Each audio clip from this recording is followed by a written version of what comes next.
I took all my previous content down on my channel. Time for new content. The old stuff wasn't getting any views anyways. So, I'm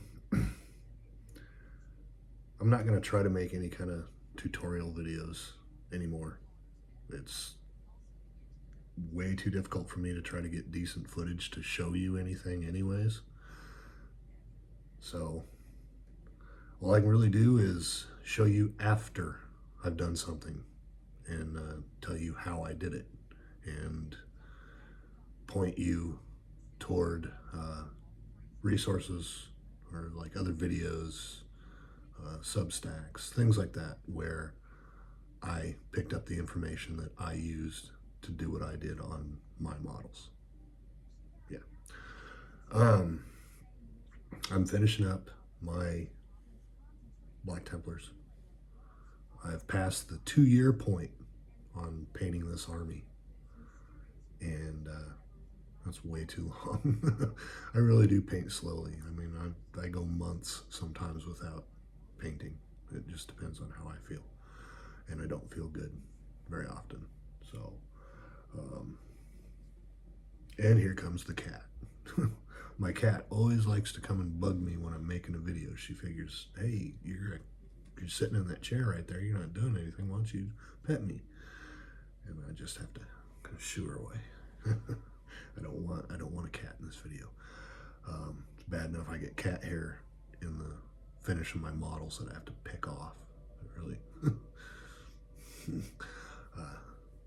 So finishing up the Black Templars, and I'm close enough with getting them finished up that I feel comfortable with the very beginning stages of a new project, which is Grey Knight Terminators.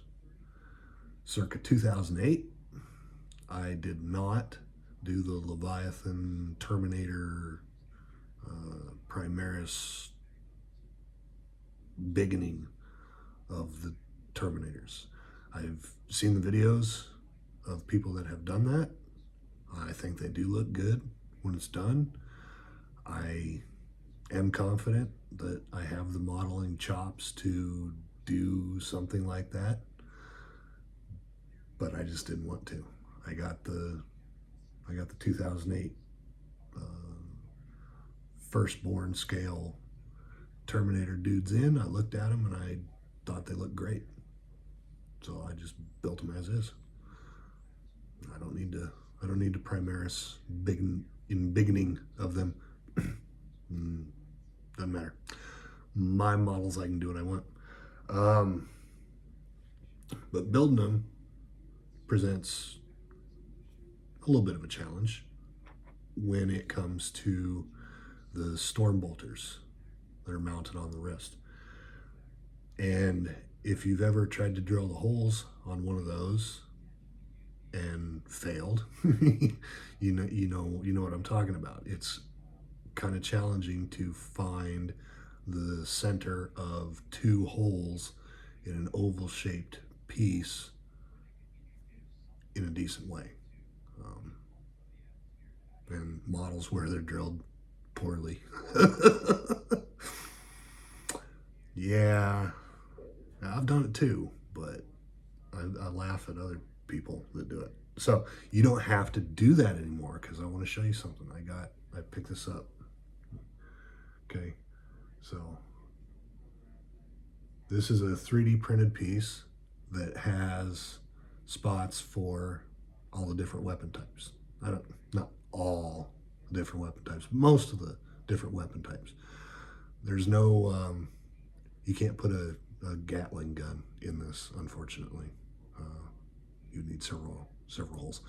But this has provisions for the storm bolters for these 2008 vintage guys, as well as the Primaris scale.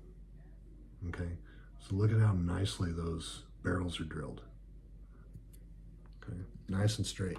And then I'll show you my Justicar here. See, nice and straight. They look good. So this little thing, and I'll provide the link to the Etsy store where I bought this.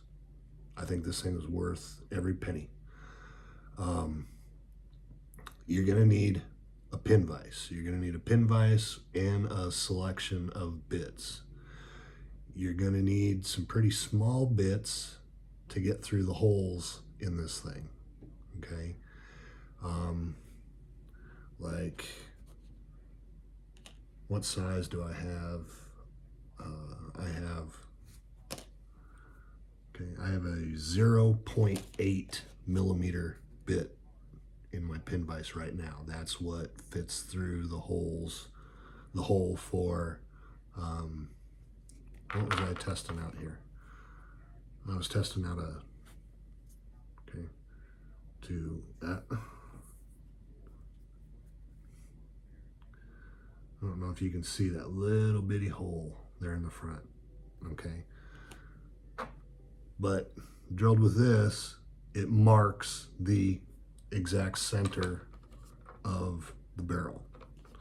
Then you can get a bigger bit, okay?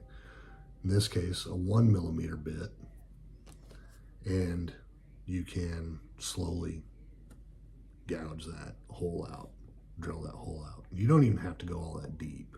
I mean, some people like to go, especially on these, they like to go deep enough that then they can also drill out the side holes on this compensator, and it does look good, but you got to have the exact center figured out, and you've got to drill that hole straight, or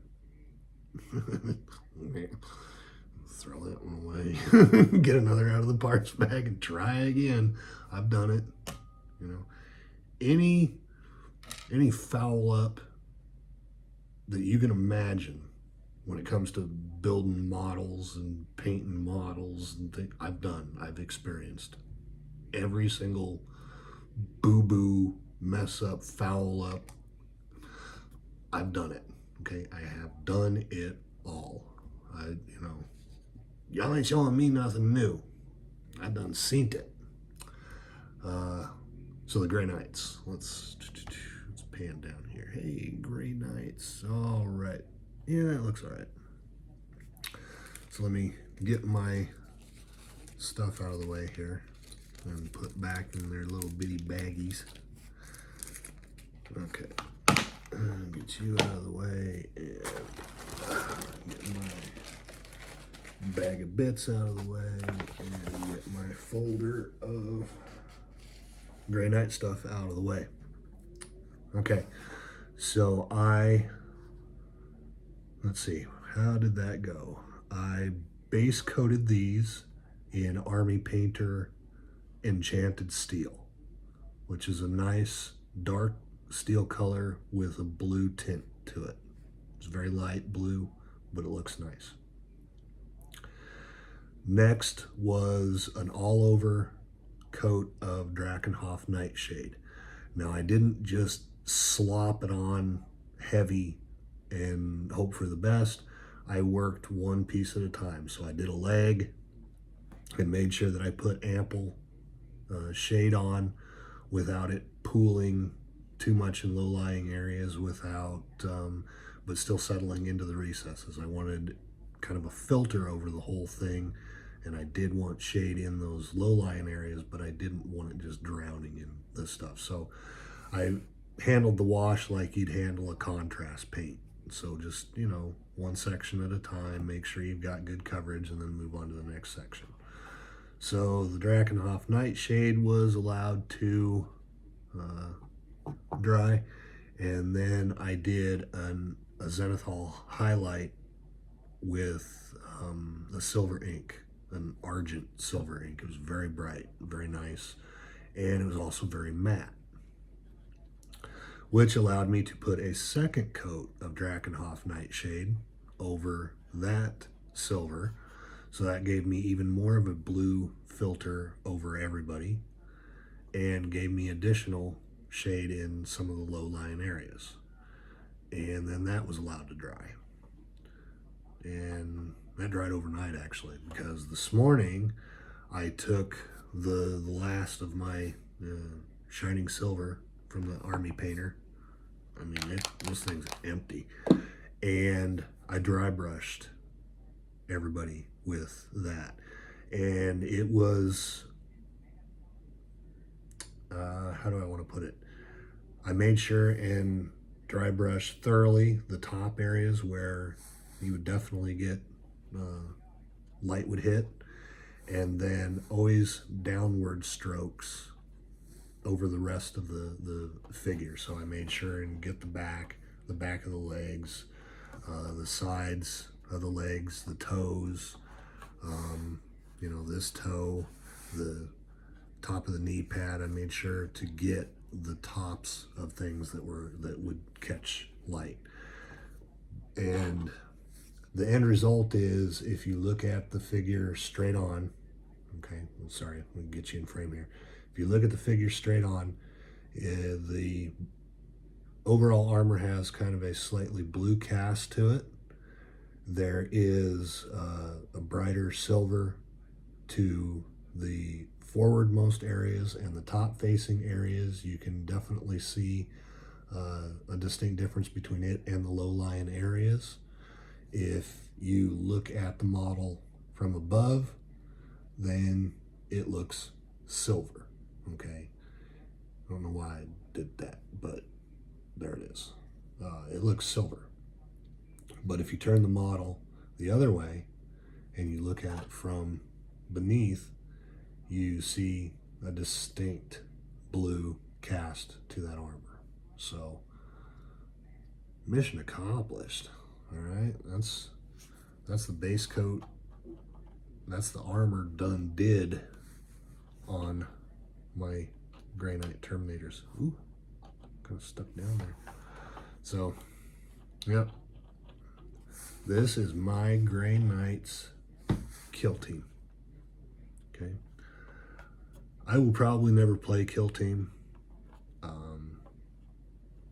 I don't play. This hobby is something I like to do alone. I like to just sit here and build and paint. I'm not really too concerned with playing games, but I figure if I'm going to build a set of guys, I might as well build them into something actually useful. You know, I built this with rule of cool in mind anyways, so, you know, that's mission accomplished there. But I figured I should build at least a valid kill team from the kit. That's all I wanted to show you. Like I say, go to the description and I'll show you I'll provide the link to where you can get one of these. I don't remember how much it was. It wasn't very expensive. I think it was like $12 or $13, something like that. Probably 20 bucks with shipping. I don't know. Up to you, but I shared it with you. So we'll see you next video.